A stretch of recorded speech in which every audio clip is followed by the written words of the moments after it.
Good morning, children. Now I've already started the poem Dear March, Come In, and now I've finished the first stanza and I'm going to start with the second stanza. In the first stanza, we have seen that the poetess is welcoming March, who has come after a long walk and is kind of losing breath.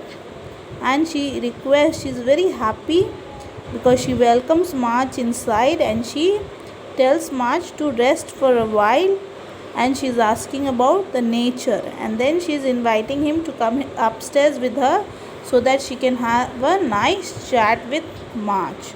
Here she has personified March as a person. She's because we come to put your hat down. Hat March the season does not wear, right?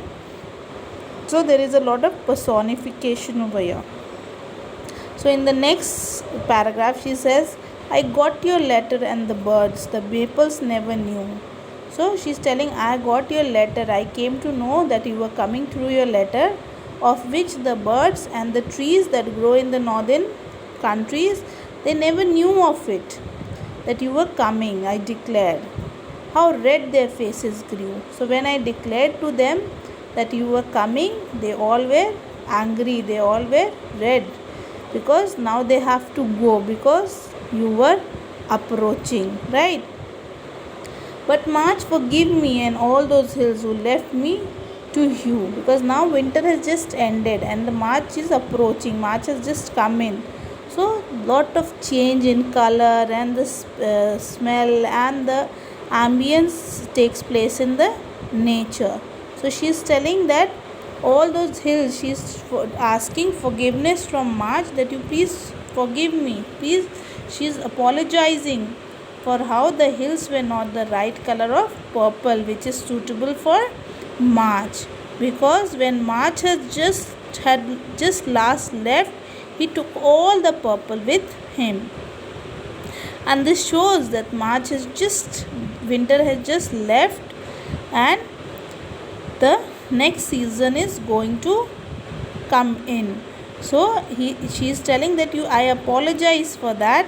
I say sorry for that, because it is just left. The hues left for me to hue. There are no purple suitable. You look it all with you. So the purple color which would be suitable for you, it's not there because of the transition of the season that is taking place. So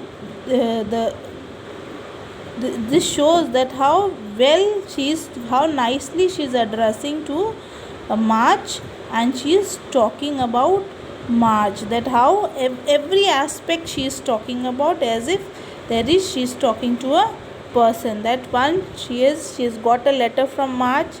Now she is declaring that I have told these people, the trees and the birds, they feel a little bad or they are changing their color, and she is apologizing that perfect purple which will suit you is yet to set on you. Now let us turn to the next page for the last paragraph. So, who knocks? The April locked the door. I will not be pursued. He stayed away a year to call when I am occupied. But trifle looks so trivial as soon as you have come, that blame is just as dear as praise, and praise as mere as blame. So here she is telling that who is knocking at the door. So which season? Because March, the moment the winter ends and March is there, very soon it appears that the April is about to enter or has started knocking the door. So she is asking who's knocking at the door, and then she answers herself that it is the month of April,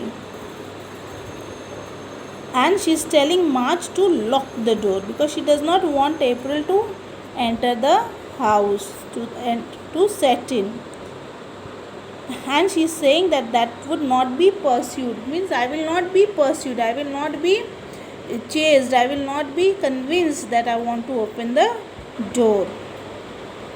And she seems to be a little annoyed with April, and she is commenting on how April calls while the narrator is already occupied in enjoying the company of March. When you are in a company of somebody whom you are enjoying, and if somebody else knocks at your door, how do you feel, or disturbs you?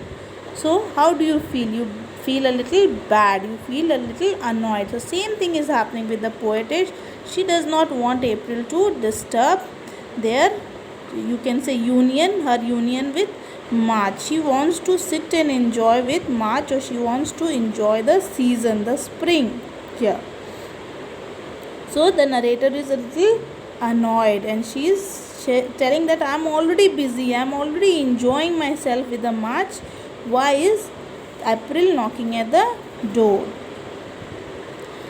We stayed away a year to call when I am occupied, right? But trifle looks so trivial.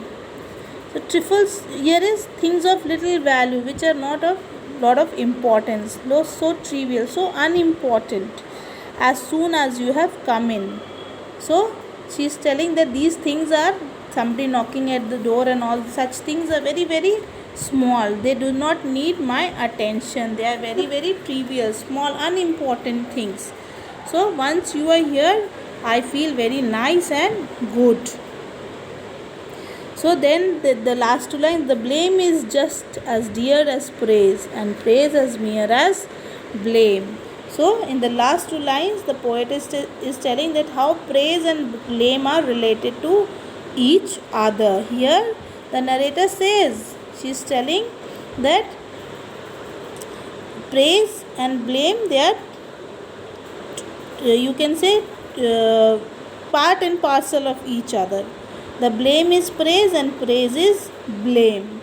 So for somebody, blame can be a praise, and for some it can be as a praise can be a mere blame. So when someone blames March for taking away the beautiful purple hues of the hills, it is also praising March for bringing those very gorgeous colors. So she is telling that if people blame you that you have taken that blue, that wintry color from because you have approached, but they will, if they are blaming also, but there is a praise hidden inside, that it is also very, very, it is praising the March that you have also brought in so many colors. Way of telling or way of description can be different, but what the main context can be understood, that if March has taken those beautiful hues of purple from the hills, it is also brought in those gorgeous vibrant colors.